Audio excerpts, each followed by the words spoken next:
देखिएगा, रात को 9:58 से ग्रहण प्रारंभ हो रहा है और मोक्ष होगा, उसकी समाप्ति होगी रात 1:26 पर।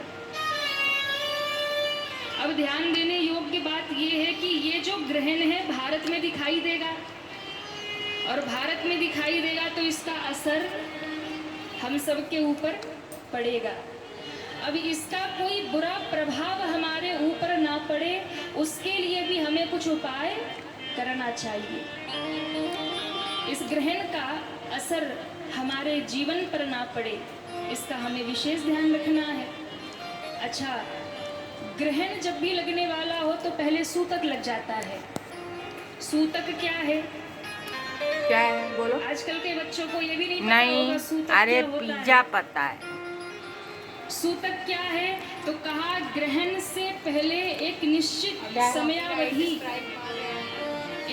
समयावधि जो होती है उसे सूतक काल कहा जाता है, ग्रहण से पहले।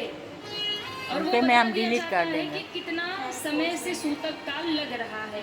तो एक निश्चित जो समय है ग्रहण से पहले का, वो सूतक काल होता है, जिसमें कोई भी कार्य नहीं किया जाता है। सूतक काल से ही नियम ग्रहण के प्रारंभ हो जाते हैं।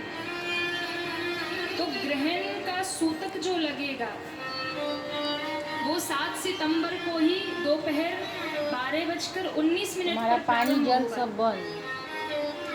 दोपहर को ही, ग्रहण तो रात को लगना है, लेकिन सूतक दोपहर के 12:19 से ही प्रारंभ हो जाएगा और रात्रि में 1:26 पर वो समाप्त होगा।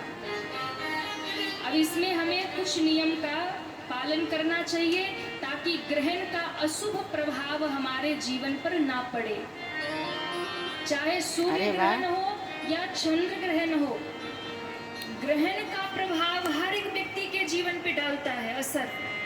लेकिन अगर आप नियम का पालन करेंगे, नियम से रहेंगे तो आप बच जाएंगे, फिर उसका गलत प्रभाव आपके जीवन पर नहीं पड़ेगा।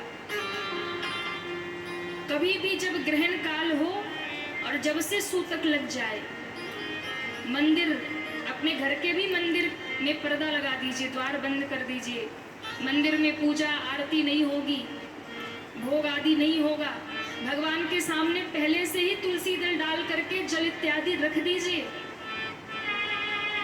भोजन नहीं करना चाहिए, घर से बाहर भी नहीं निकलना चाहिए, यात्रा नहीं करनी चाहिए। ग्रहण काल में अगर आप यात्रा कर रहे हैं तो हो सकता है गलत प्रभाव पड़े। वो किरणें जो उस समय होती हैं वो हमारे ऊपर यदि पड़ जाए तो वो नकारात्मक प्रभाव डालती हैं, उससे भी बचना चाहिए। ग्रहण काल में उस समय नाखून मत काटिए, बाल मत काटिए, यात्रा आदि ना करिए। ग्रहण जब समाप्त हो जाए तब स्नान करिए, मंदिर को भी स्वच्छ करिए, गंगा जल से अपने घर को स्वच्छ करिए, गंगा जल का छिड़काव अपने घर में करिए और उसके बाद भगवान की पूजा करिए, उन्हें भोग लगाइए, स्नान कराइए, दान करिए। अब आप कहेंगे रात को 2 बजे दान करने कहाँ जाएंगे? दान की संकल्प उसी समय करके वस्तु निकाल दीजिए, सुबह होते दान कर दीजिए। ग्रहण काल में हमेशा दान अवश्य करना चाहिए। और सबसे बड़ी बात, ग्रहण काल में किया गया जप, ग्रहण काल में किया गया भजन, ग्रहण काल में किया गया अनुष्ठान, सुमिरन, आपको रोज जितना आप करते हैं ग्रहण काल में यदि कर लिया तो उसका अनंत गुना फल आपको प्राप्त हो जाता है। इसलिए ग्रहण काल जब ग्रहण हो रहा हो, आसन बिछाकर बैठ जाइए, मौन हो जाइए और मन ही मन भगवान का सुमिरन कीजिए, नाम जप करिए, गुरु मंत्र का जप करिए। सबसे बड़ा फल है, यदि गुरु मंत्र आपके पास है तो ब्रह्मास्त्र है फिर आपके पास। गुरु मंत्र का जप करिए, इसका बहुत बड़ा फल है, बहुत बड़ा फल है। ग्रहण काल में भगवान के नाम का जप करिए। और इस समय सबसे अधिक सावधान रहना है जो गर्भवती माताएं हैं, सबसे अधिक सावधान उनको रहना है। जो गर्भवती हैं उनको तो विशेष मंत्र का जाप करना चाहिए। ओम नमो भगवते वासुदेवाय नमः का जाप करिए या फिर महामृत्युंजय मंत्र का जाप करिए। जो गर्भवती महिला है वो घर से बाहर बिल्कुल ना निकले।